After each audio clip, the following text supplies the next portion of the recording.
Hey everyone, my name is Chris Green, and in today's video I hope to answer the question for you of do you need an external preamp to go with your audio interface? So if you have something like the Focusrite Scarlett 2i2, are you really going to benefit from swapping out the built-in preamp with something like this one from Lion Audio?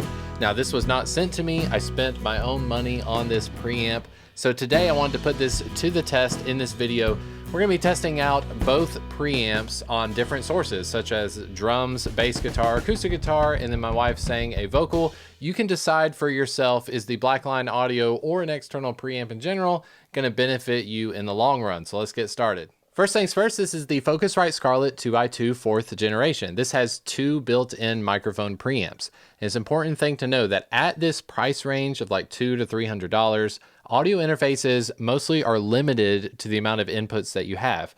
This has two inputs, meaning I can use the two built-in microphone preamps, but I cannot add an external microphone preamp that would give me three inputs. I'm always going to be limited to two inputs.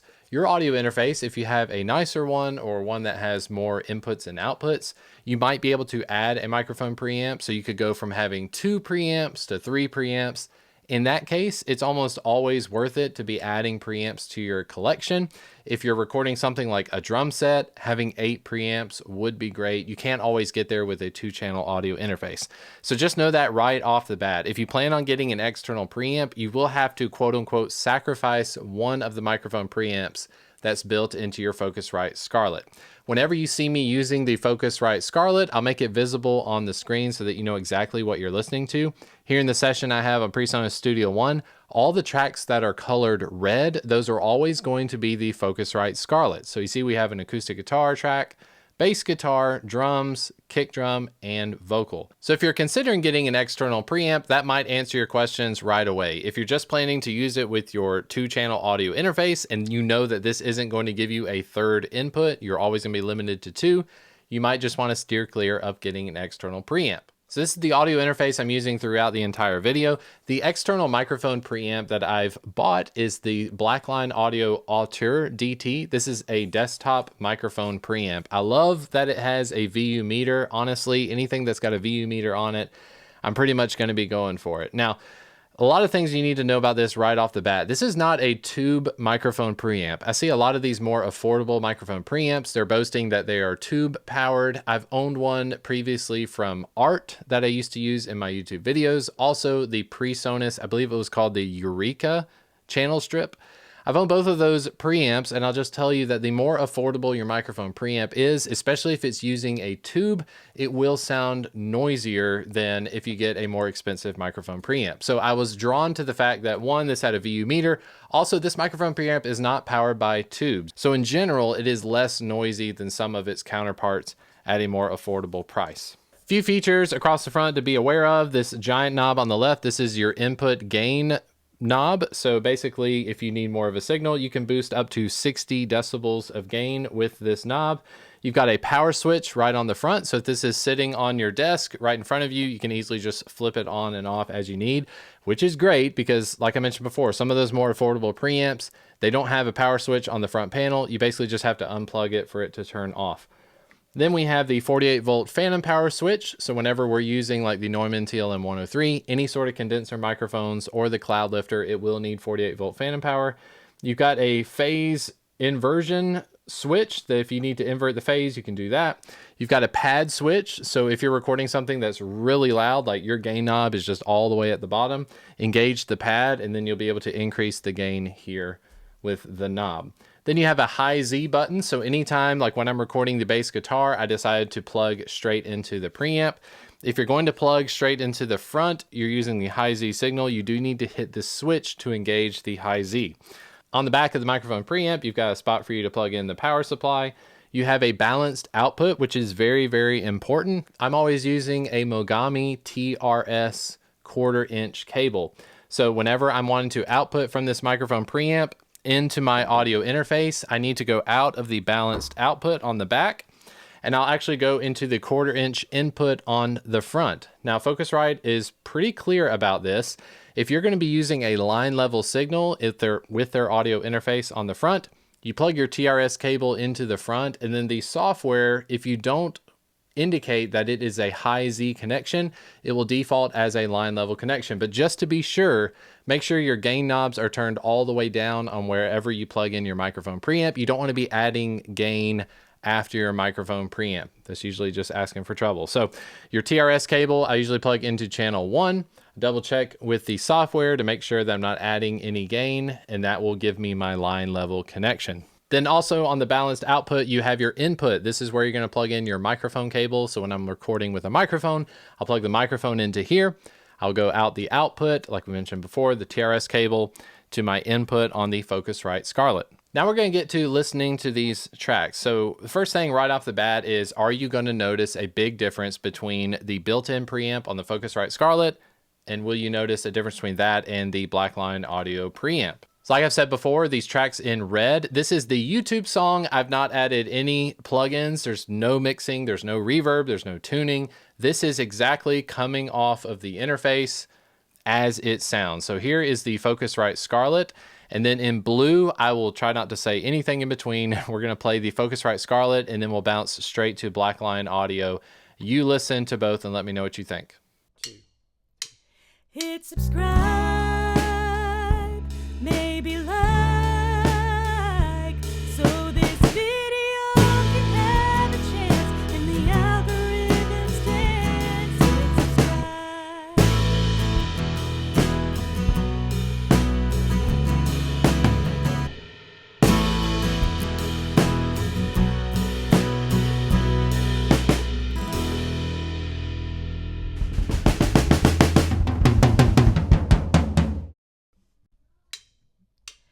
Hit subscribe,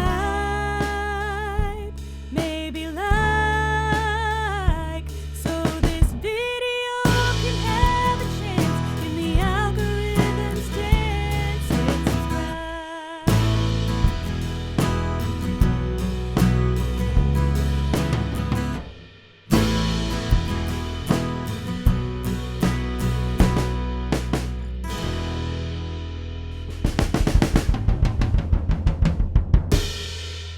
When you're using the Lion Audio preamp that they have here and you're looking at the VU meter, you need to be very careful about the levels that you're recording at. So I'm always keeping an eye on my input monitoring within PreSonus Studio One. It's a very clear readout. You can open up the mix tab at the bottom. You've got your inputs right here. It's an arrow with a vertical line. I always wanted to be hovering with my peaks, maybe around -6 or -12 at the loudest, but the RMS or average value is around -24. So here on the VU meter, on this Lion Audio preamp, it's not very satisfying, because if you're looking for this needle to get up around 0 VU will pretty much always be clipping in your digital audio world. That is because 0 VU is not the same as 0 dB FS in recorded audio. So when you're looking at this VU meter on the Lion Audio, you pretty much want to just see it bouncing around -10 or so. That's going to be an RMS or average volume. Even if it's just barely hovering around -20 or so,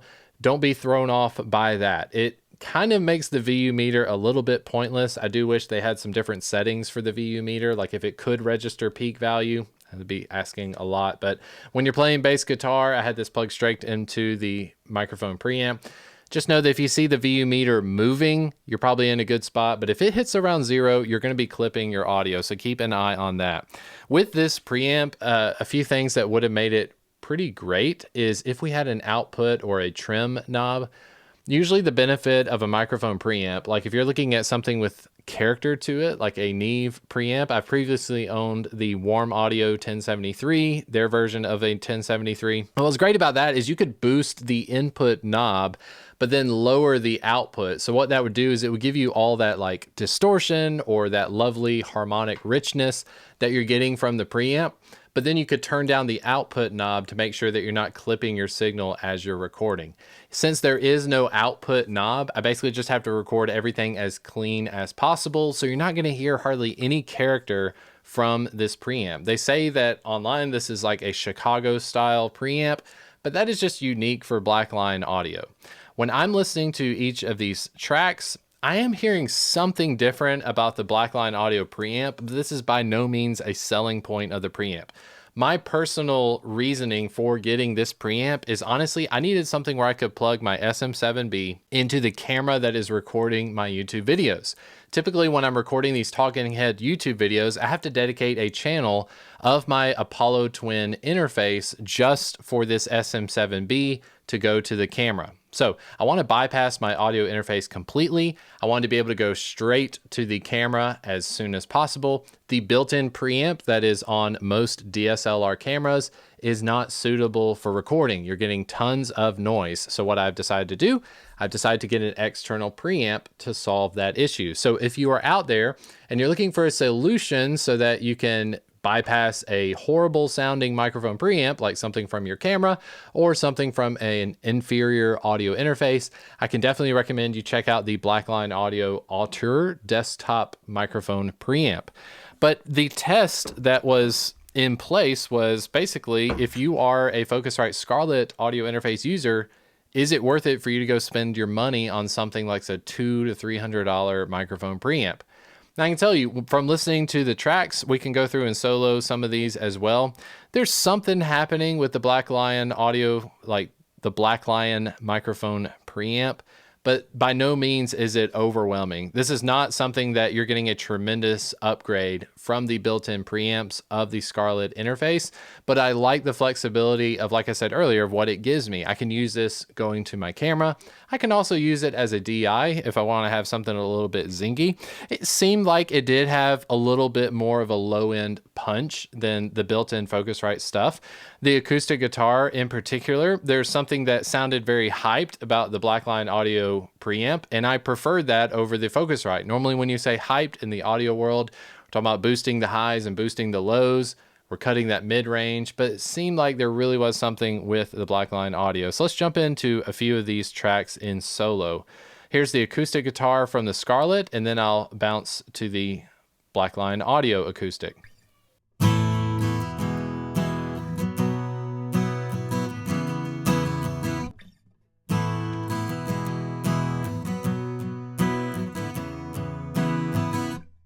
The bass guitar in particular, you need to be wearing headphones if you're doing any of this comparison stuff. I know YouTube's going to mangle some of the audio, but let's listen to the bass guitar on this verse section.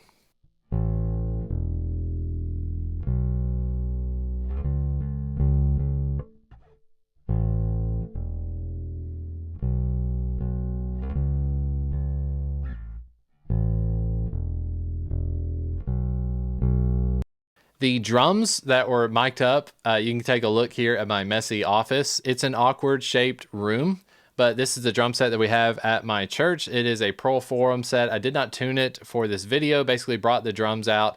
I set my NT2A as an overhead, a mono overhead over the cymbals. I'm basically just playing these cymbals, the toms and the snare drum by themselves. And then later I went and mic'd up the kick drum with the same NT2A so we can hear those two separated. And again, that's just because I'm using a one channel Lion Audio preamp. I don't have two of these. If I did, we could obviously record some more stuff. So I did those separate. So here I'll have the mono overhead soloed here. We can take a listen to the Scarlett and then the Lion Audio.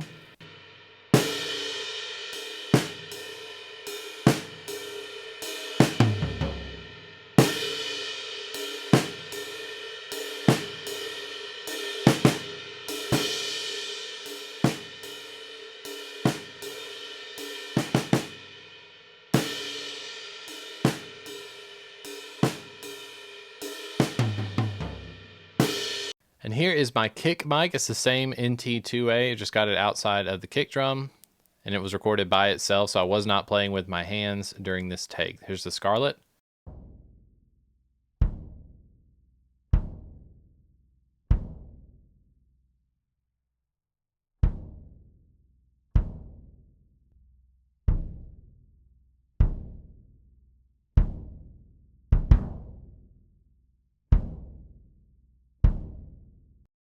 And last but not least, here's my wife, Lana, singing into the Neumann TLM 103. We'll start with the Scarlett and then the Lion Audio. Hit subscribe,